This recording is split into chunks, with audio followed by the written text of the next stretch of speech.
নমস্কার বন্ধুরা, আজকে আমি বানাতে যাচ্ছি আলু পটল দিয়ে কাতল মাছের ঝোল। তার জন্য আমি নিয়েছি বড় সাইজের কাতল মাছ নুন হলুদ মাখিয়ে, নিয়েছি একটা বড় সাইজের আলু কেটে, আর নিয়েছি পটল, যার সাথে আছে অল্প পরিমাণ কাঁচা লঙ্কা, আর নিয়েছি নুন হলুদ, আর আছে জিরের গুঁড়ো, ধনের গুঁড়ো।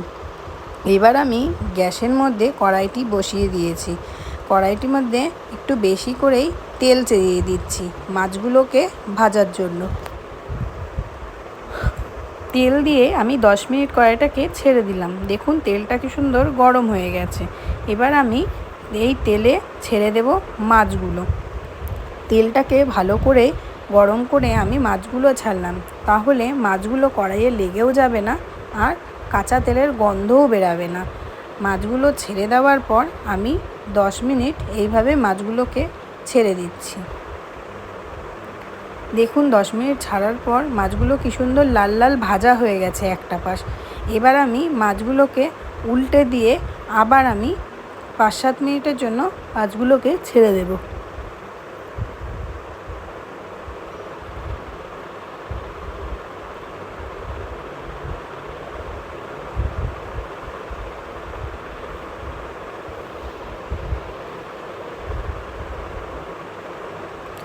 দেখুন বন্ধুরা, মাছগুলোর আরেকটা পাশও খুব ভালোভাবে ভাজা হয়ে গেছে। এবার আমি মাছগুলোকে তুলে নিচ্ছি।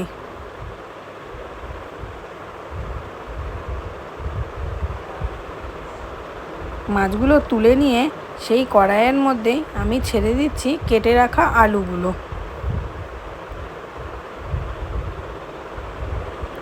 আলুগুলোর মধ্যে দিয়ে দিচ্ছি অল্প পরিমাণ নুন আর অল্প করে হলুদ। নুন হলুদ দিয়ে আলুগুলোকে আমি খুব ভালোভাবে ভেজে নেব।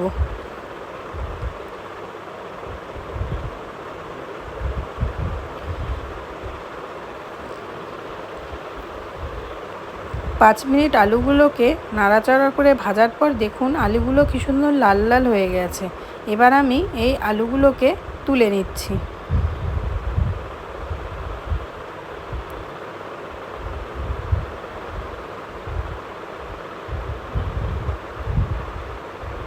আলুগুলো তুলে নিয়ে এই তেলের মধ্যেই আমি দিয়ে দিচ্ছি কেটে রাখা পটলগুলো।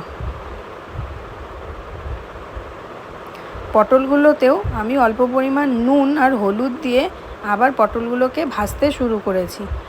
পটলগুলো ভাজতে আমার একটু টাইম লাগলেও আমি পটলগুলোকে লাল লাল করে সুন্দর করে ভেজে নেব।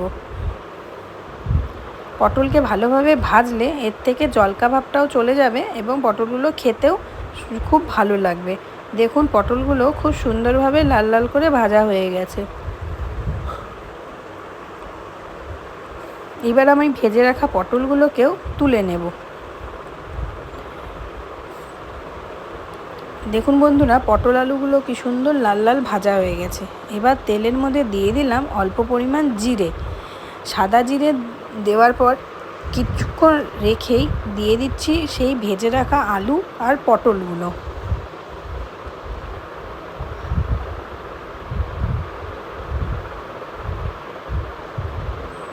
আলু পটলগুলো দিয়ে একটু নাড়াচাড়া করে আমি দিয়ে দেব অল্প পরিমাণ জল। যেহেতু আমি গুঁড়ো মশলা ইউজ করি, তার জন্য আমি জলটা দিয়েই মশলাটা দেব। যারা বাটা মশলা ইউজ করেন তারা জলটা না দিলেও পারবেন না। জল না দিলে গুঁড়ো মশলা পুড়ে যায় এবং তেতো লাগে। তার জন্য আমি অল্প জল দিয়ে দিলাম 1 চামচ জিরের গুঁড়ো, 1 চামচ ধনে গুঁড়ো, আর দিচ্ছি অল্প পরিমাণ নুন স্বাদ অনুসারে, আর দিয়ে দিচ্ছি হলুদ।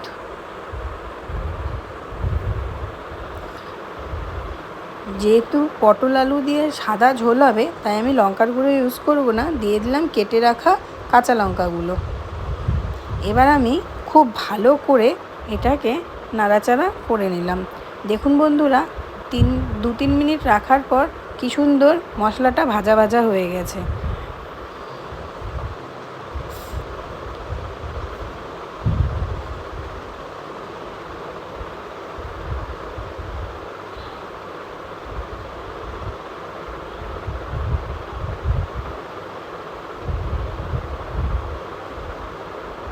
মশলাটা যেন না পুড়ে যায় তার জন্য আমি দিয়ে দিচ্ছি অল্প করে জল। জলটা দিয়ে আমি আবার খুব ভালো করে এটাকে কষাতে শুরু করে দিলাম। 2-3 মিনিট কষানোর পর দেখুন কি সুন্দর তেল ছাড়া শুরু করে দিয়েছে। এবার এর মধ্যে আমি আরও একটু জল দিয়ে 2-3 মিনিট কষিয়ে নেব।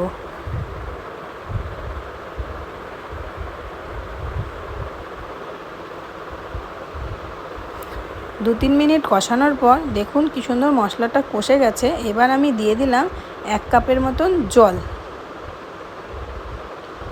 জল দিয়ে আমি এটাকে খুব ভালোভাবে নাড়াচাড়া করে 5 মিনিটের জন্য ছেড়ে দিয়েছি। দেখুন বন্ধুরা কি সুন্দর ফুটতে শুরু করেছে। এটা আরও 10 মিনিট আমি ফোটার জন্য ছেড়ে দিলাম। 10 মিনিট পর আমি ভেজে রাখা মাছগুলো ঝোলের মধ্যে দিয়ে দিচ্ছি।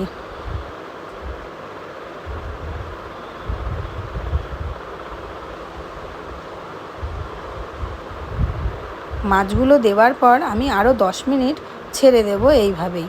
ভিডিওটি শেষ পর্যন্ত দেখার জন্য ধন্যবাদ। আর ভিডিওটি ভালো লাগলে একটা লাইক, শেয়ার অ্যান্ড সাবস্ক্রাইব অবশ্যই করে দেবেন।